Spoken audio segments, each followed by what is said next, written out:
자, 히든 종목은 30% 정도 수익은 충분히 가능하다 보고 여기서 플러스 알파로 추가 수익도 노려볼 수 있을 만한 종목이다.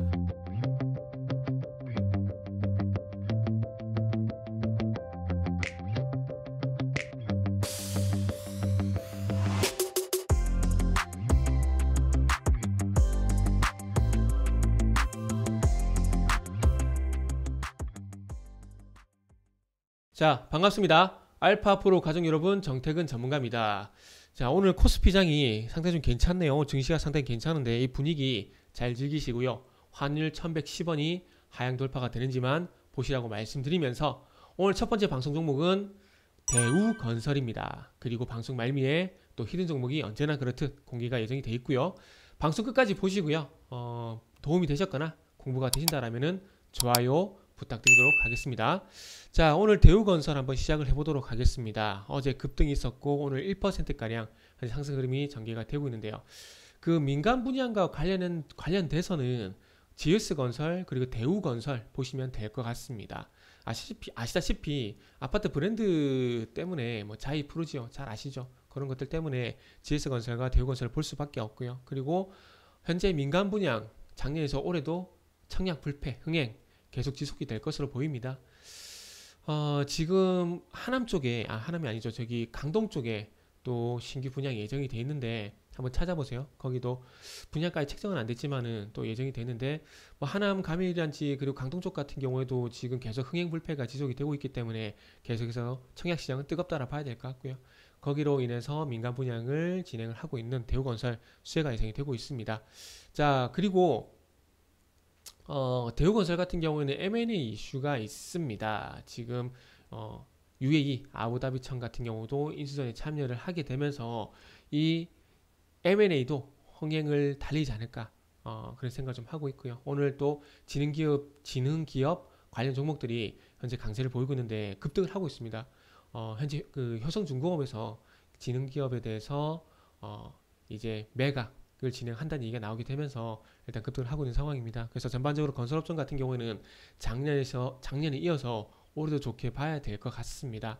전반적으로 다시 한번 정리를 하자면은 민간 분양 그리고 공공 분양을 포함한 청약 물량이 올해도 상당히 많이 예정이 되어 있는 상황이고요. 거기다가 재개발, 재건축 그리고 경부고속도로 지하화 이런 이슈들이 다량으로 발생이 되게 되면서 건설주에 대한 어떤 그 투자 심리가 될까요? 이런 부분들이 상당히 좋을 거라고 좀 보시면 될 것 같고요. 거기다가 뭐 대우건설이란지 그리고 지능기업의 M&A 소식까지 전해지게 되면서 전반적으로 이 건설주에 대한 접근은 흐름은 올해도 괜찮다라고 보시면 되지 않을까라고 생각을 하고 있습니다. 올해 민간 분양 같은 경우에 참고사항 말씀드리지만은 한 39만 세대 정도 예정이 되어 있는데 거기서 대우건설이 가져가는 물량은 한 10% 정도 해서 한 3만 6천 가구 정도 예정이 되어 있습니다. 그래서 지금 분양시장 같은 경우에는 지금 GS건설과 그리고 대우건설이 거의 가져가고 있는 상황이고요. 그리고 재개발과 연관성이 있는 정비사업 같은 경우는 현대건설이 작년에 4조 7천억 정도 수주를 받았습니다. 그렇기 때문에 그런 부분들 좀 참고를 해보시고요. 대우건설 화면을 보시면서 또 바로 말씀을 좀 드려보도록 하겠습니다. 2007년을 논하지 않는다고 하더라도 2010년부터 계속 하락입니다. 건설주의 장점이다 단점이 그 중동 쪽이 너무나 수중이 집중이 돼 있다라는 겁니다. 그러다 보니까 중동 쪽의 수주가 상당히 활발할 때는 주가가 뭐 빵빵 튀다가 그게 중동 수주가 좀 줄어들다 보니까 그 이후부터 좀 내리막이 좀 있었고요. 그리고 적자 이런 부분들도 그 중동 쪽의 부실 수주 이런 부분도 털어내다 보니까 적자 소식도 있고 하다 보니까 장기적으로 좀 주가가 안 좋았습니다. 그리고 난 이후에는 또 주가가 턴어라운드가 될 만한 이런 호재가 없다 보니까 장기적으로 좀 안 좋았는데 최근에 와서 최근이라기보다는 뭐 작년 10월달부터죠. 작년 10월달부터 보게 되면 또 가파른 상승세가 현재 전개가 되고 있습니다. 이 부분은 청약 시장이 완전히 활활 타오르게 되면서 이 민간 분양 시장에서 이 수주 물량을 많이 가져가고 있는 GS건설과 그리고 대우건설 주가 흐름이 상당히 좀 좋았었는데요. 최근에 대우건설 같은 경우는 3월달부터 보게 되면 5일선을 지지라인으로 이 11선과 그리고 5일선을 지지라인으로서 상당히 안정적인 우상향 흐름이 나타나고 있습니다. 그런데 최근에 와서 급등 현상이 좀 발생되고 있거든요. 그 추세가 또 가팔라지고, 그러니까 상승 추세가 가팔라지고 있는 흐름들이 전반적으로 좀 나타나고 있는데 이거는 그 M&A가 좀 불을 질렀다라고 보시면 될 것 같아요. 제가 항상 말씀드리지만은 그 5일선을 타고 가는 종목들은 이후에 급등이 예상이 된다고 상당히 많이 말씀드렸습니다. 그러면서 제가 SBS라는 종목을 많이 말씀을 드렸는데, 자 보세요. SBS 같은 경우도 5일선을 안정적으로 타고 가다가 급등이 나오죠. 그죠? 급등이 나오죠. 그리고 난 다음에 또 최근에 주가가 좀 쉬어가고 있는데, 어쨌든 여기서 우리가 참고를 해야 될 부분은 5일선을 타고 가는 종목은 향후에 급등이 나올 가능성이 높다. 요거를 우리가 이 패턴을 우리가 좀 참고를 하자고요. 그래서 대우건설 같은 경우에도 마찬가지로 지금 5일선을 안정적으로 우상향으로 타고 가다가 최근에 M&A 이슈가 발생되면서 주가가 조금 주가 상승이 좀 가팔라지고 있죠. 그리고 최근에 좀 거래량도 실리고 있는 부분들이 좀 나타나고 있습니다. 그래서 이 대우건설 같은 경우는 이 M&A 이슈로 인해서 단기 변동성이 커질 가능성이 높기 때문에 저는 개인적으로 만원 돌파도 충분히 가능하다고 생각을 하고 있습니다. 단기적으로.